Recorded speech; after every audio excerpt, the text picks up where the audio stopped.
আজি ৪২ সংখ্যক অভিৰুচি ক্ৰীড়া দিৱস অৰ্থাৎ ভোগেশ্বৰ বৰুৱাৰ জন্মদিন। ভোগেশ্বৰ বৰুৱাৰ ৮৬ সংখ্যক জন্মদিনৰ লগত সংগতি ৰাখি সমগ্ৰ ৰাজ্যৰ লগতে শিৱসাগৰতো উদযাপন কৰা হৈছে অভিৰুচি ক্ৰীড়া দিৱস। শিৱসাগৰ ক্ৰীড়া সন্থা আৰু সামাজিক অনুষ্ঠান ৰংপুৰ জ্যোতি ক্লাবৰ সৌজন্যত ৰংপুৰ জ্যোতি ক্লাবত আয়োজিত ৪২ সংখ্যক অভিৰুচি ক্ৰীড়া দিৱসৰ পুৱা উদযাপন সমিতিৰ সভাপতি ৰাণা খান আৰু জিলা ক্ৰীড়া সন্থাৰ সভাপতি পুনাৰাম মিলিয়ে পতাকা উত্তোলন কৰাৰ পিছতেই শ্বহীদ তৰ্পণ অলিম্পিক শিখা প্ৰজ্বলন কাৰ্যসূচী সমাপন কৰা হয়। পুৱা ৭ বজাত ৰংপুৰ জ্যোতি ক্লাবৰ পৰা বৰপুখুৰী পাৰস্থিত অৰ্জুন ভোগেশ্বৰ বৰুৱাৰ প্ৰতিমূৰ্তিৰ সন্মুখলৈ আৰম্ভ হোৱা সমূহীয়া দৌৰত জিলাখনৰ যথেষ্ট সংখ্যক খেলুৱৈৰ লগতে প্ৰাক্তন খেলুৱৈ অংশগ্ৰহণ কৰে। উল্লেখ্য যে ১৯৬৬ চনৰ বেংকক এছিয়ান গেমছত ৮০০ মিটাৰ দৌৰত সোণৰ পদক লাভ কৰি অসমলৈ গৌৰৱ কঢ়িয়াই অনা উত্তৰ পূৰ্বাঞ্চলৰ প্ৰথমগৰাকী অৰ্জুনৰ নামত সৰুসজাই ষ্টেডিয়ামখন উৎসৰ্গা কৰাৰ চৰকাৰী সিদ্ধান্তত উৎফুল্লিত হৈ পৰে শিৱসাগৰবাসী। ইয়াৰ পিছতেই ৰংপুৰ জ্যোতি ক্লাবত অনুষ্ঠিত এক চমু অনুষ্ঠানত ৰাষ্ট্ৰীয় পৰ্যায়ত ভাল ফলাফল প্ৰদৰ্শন কৰা কেইবাগৰাকীও ভেটাৰান খেলুৱৈক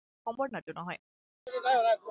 আজি অভিৰুচি ক্ৰীড়া দিৱসৰ এই শুভ মুহূৰ্তত মই সন্মানীয় অৰ্জুন ভোগেশ্বৰ বৰুৱা ডাঙৰীয়াক আমাৰ আন্তৰিক শুভেচ্ছা জ্ঞাপন কৰিছোঁ। সমগ্ৰ অসমৰ লগত আজি শিৱসাগৰত অভিৰুচি ক্ৰীড়া দিৱস উদযাপিত হৈছে।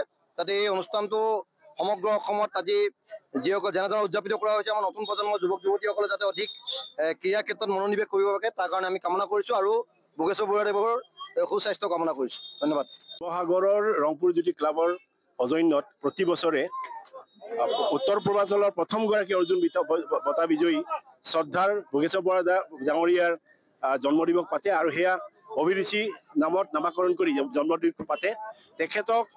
তেখেতৰ আদৰ্শৰে উঠি অহা প্ৰজন্মই যাতে ভালকৈ খেলা ধূলা কৰি নিজক প্ৰতিষ্ঠা কৰিব পাৰে তাৰ কাৰণে উৎসাহ যোগোৱাৰ এটা উদ্দেশ্য থাকে। আজি আমি সুখী এই ৰংপুৰ জ্যোতি ক্লাবৰ জৰিয়তে বহু ল'ৰা খেলত পাৰ্গত হৈ চাকৰি ল'বলৈ সক্ষম হৈছে। বিভিন্ন পুলিচ বিভাগত, আৰ্মিত, ফৰেষ্টত বহুত জেগাত চাকৰি ল'বলৈ সক্ষম হৈছে। তাৰ কাৰণে ৰংপুৰ জ্যোতি ক্লাব ধন্যবাদৰ পাত্ৰ, শলাগৰ পাত্ৰ।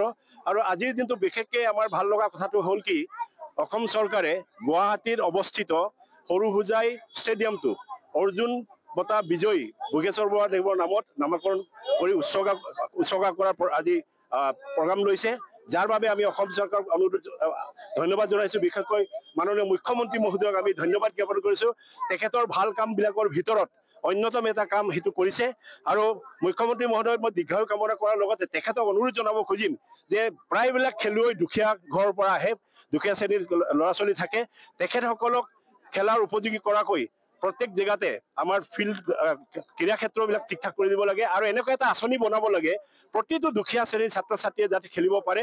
এনেকুৱা এটা তেখেতে যদি আঁচনি বনায় ভৱিষ্যতে আমাৰ উঠি অহা প্ৰজন্ম এটা সুযোগ পাব খেলিবলৈ। আৰু বিশেষকৈ আমাৰ পিয়লিভিকম ষ্টেডিয়ামটো ঐতিহাসিক পিয়লিভিকম ষ্টেডিয়ামত কিছু কৰণীয় আছে, তাতো যাতে তেখেতৰ দৃষ্টি পৰে।